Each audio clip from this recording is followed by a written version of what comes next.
that aesthetically pleasing, I would turn down the AC unit, but the school's shutting it off tonight, so I have to enjoy that cool air while I can.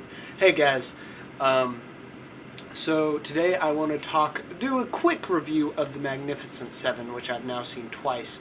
I put up reviews pretty regularly over on Letterboxd. I'll link it down in the description down there if you are interested. I have 2 up for Magnificent Seven again. I'll probably put a 3rd up because I'm going to go see it again. And because I have now said that I'm going to see it a 3rd time in theaters, you can probably guess that I liked this movie. Westerns are my favorite genre, and The Magnificent Seven is my favorite Western. So seeing a remake, I got really excited because for the most part, Western remakes are consistently good. 3:10 to Yuma, True Grit. We get some very good remakes. Even the original Magnificent Seven is a remake of a samurai film, and I think it is a remake that possibly surpasses the original. I know that's kind of blasphemy from a film buff perspective, but that's at least how I feel. And this new one is not as good as the original, but still very entertaining. There are several problems in this movie. The biggest being, I don't think the villain's very good. I think that he's poorly written and poorly acted. And I think they could have done some interesting stuff, and they were possibly doing that, just the execution didn't really work. Also, the movie's really shallow.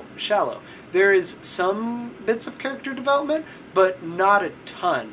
And I don't think that's always a problem, especially with Vincent D'Onofrio. He's able to bring a lot to the character outside of the writing and bring it in through his performance, so he's an interesting character. And you see that with all of the actors, because this is a very good cast. Chris Pratt brings a little. Denzel Washington is actually pretty fleshed out, but still, it's like he has a beginning and a resolution, but no middle, and he brings in the middle through his acting. Ethan Hawke, Young Lee, and I don't know the other actor's name, but I think they all do a pretty good job of bringing in development where the movie is lacking. And also, just the movie as a whole is kind of shallow. I've seen a lot of people say, why is this movie necessary? And it's not. This movie kind of brings an anti-capitalist message to the table, maybe. But really what it brings to the table are some amazing action scenes, and that's about it. Let's talk about the action scenes, though, because they are amazing. I have a feeling that if Game of Thrones was a Western, this is what its battles would look like. It's very well thought out, very inventive, and just choreographed in a way where it doesn't feel choreographed, but you can still tell that a lot of thought went into it. Each of the members gets a lot to shine in the 3rd act, and it lasts for a very long time, but for me at least it wasn't tiring. On the second viewing, now that I know everything that's going to happen, I could see it getting tiring, and I have a feeling by the 3rd one, I might get a little exhausted to the end. But overall, I thought that this was a rather excellent 3rd act, and action throughout. I say the 3rd act because, like, legitimately, a 1/3 of this movie is this last fight, and it is an amazing piece of action like I haven't seen this year. For me, it beats out the airport fight in Civil War, which I didn't even think was the best fight in that movie, but it's kind of what people are holding up as the pinnacle, and it definitely beats out anything else I've seen in any other blockbuster this year.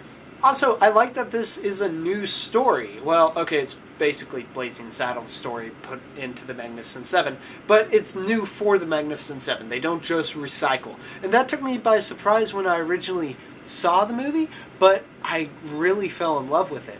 And it's not a groundbreaking story at all, but it's still a story that conveys emotion and keeps me engaged. A couple of the other problems that do actually bug me is they recreate one scene from the original, and I think that scene in the original is a masterpiece, and I don't like comparing remakes to the originals in their own review, but I cannot help it. Every time I see this scene, I compare it to the original, because it just kind of takes everything, the build-up in the original, and the way it's shot, and the way the characters interact in that one scene, which works as a short film, not just the scene, but as like its own proper story. It takes that and just rushes it and tries to cram in 2 character introductions in the scene, and it really falls apart. Haley Bennett plays a character in this movie, and she does a good job. She gives a good performance, and it's really cool to see a female character in a Western who is, right alongside the male characters.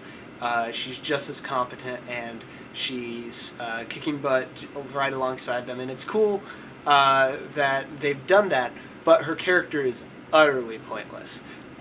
There's no development. You think they can take it in a number of different directions, but they don't. They try to tie her in with Denzel Washington at the end and with a line at the beginning, but since those are the only two times they try to do it, it really doesn't work.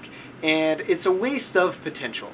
And that was something that I kind of noticed on the first time, but didn't bug me. Second viewing, it really bugged me because every time I saw her, I'm like, okay, it's time that you guys did something with her. And they consistently failed to do that. And like I said, there are a myriad of other problems that I could nitpick. Vincent D'Onofrio and Chris Pratt both can probably be grading on people. They weren't necessarily grading on me, but they could be. This is a very over-the-top, over-stylized movie, which once again doesn't bother me. I like over-the-top westerns because I love westerns so much and I love that aesthetic. But it definitely can get under some people's skin. The humor at times I don't think feels forced, but there are some lines that I will acknowledge that's just a bad line. And sadly, most of the time Chris Pratt has to say those lines because for whatever reason he gets stuck with the majority of them. The CGI in this, though not there often, is very noticeable. But to me at least, that goes along with the style. So what you can see is that all these problems definitely don't inhibit my enjoyment of the film. This is actually my favorite movie I've seen this year, which admittedly will probably change as we go into Oscar season and as we see, as I see some of the independent movies that I missed over the summer. And this hasn't been a great year for movies, guys, so it's not like being my favorite movie of this year is that special. But it is. I had a lot of fun, and I'm going to go see it a third time in theaters. So, guys, if you want to check out The Magnificent Seven, I would recommend it. Just keep an open mind and be prepared for an over-the-top Western that has little to offer past the action. If you have seen Magnificent Seven and you want to talk about, please talk in the comments, even if you disagree with me. Don't worry, I can handle people disagreeing with me. So, as always, guys, see you tomorrow. I have a feeling if Game of Thrones was a television show, or it is a television show. That's stupid, Caleb.